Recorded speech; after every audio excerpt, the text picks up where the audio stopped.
ঝর্ণার পানিতে ভেসে আসছে ফড়িং, আর সেই ফড়িংই আমোদ করে তৃপ্তি নিয়ে খাচ্ছেন পরিবারের সবাই। শিশু থেকে বৃদ্ধ, ঘরের সবার কাছেই যেন পাহাড়ি এই ফড়িং এক অমৃত খাবার। তাদের বিশ্বাস, পাহাড়ের এই ফড়িং খেলেই বেড়ে যায় শারীরিক শক্তি।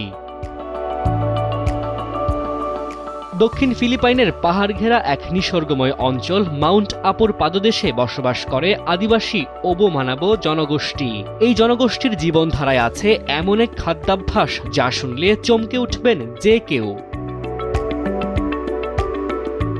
ড্রাগনফ্লাই বা ফড়িংয়ের লার্ভা খাওয়া, স্থানীয়ভাবে যেটি পরিচিত কুলিপ্পোস নামে। কিতাপাওয়ান অঞ্চলে ধারণ করা ফুটেজে দেখা যায় মানাবো গোত্রের নেতা দাতু মেলকর উম্পান বাওয়ান দ্রুত স্রোত বয়ে যাওয়া নদীতে নেমে পাথরের নিচ থেকে কুলিপ্পোস সংগ্রহ করছেন। এই পদ্ধতি চলে আসছে প্রজন্মের পর প্রজন্ম ধরে। আমাদের বাবা মায়েরা যখন খেতে কাজ করতে যেতেন তখন কুলিপ্পোস সংগ্রহ করতেন। ক্ষুধা নিবারণের জন্য এটা ছিল খুবই গুরুত্বপূর্ণ।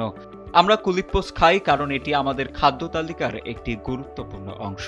আমরা বিশ্বাস করি এটি শক্তি বাড়ায় এবং এটি একটি প্রাকৃতিক এনার্জি বুস্টার। লার্ভাগুলো শুধুমাত্র পরিষ্কার ও বিশুদ্ধ পানি নদীতেই পাওয়া যায়।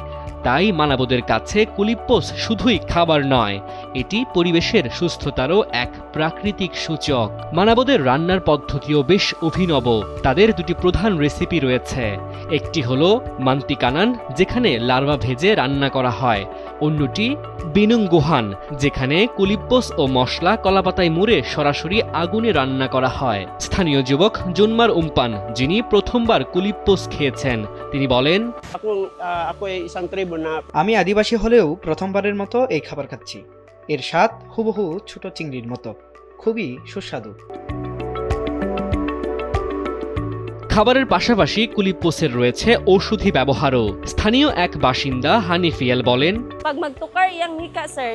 আমার মেয়ের হাঁপানির সমস্যা হলে আমি ড্রাগন ফ্লাইয়ের স্যুপ বানিয়ে খাওয়াই, এতে তার কষ্ট কমে।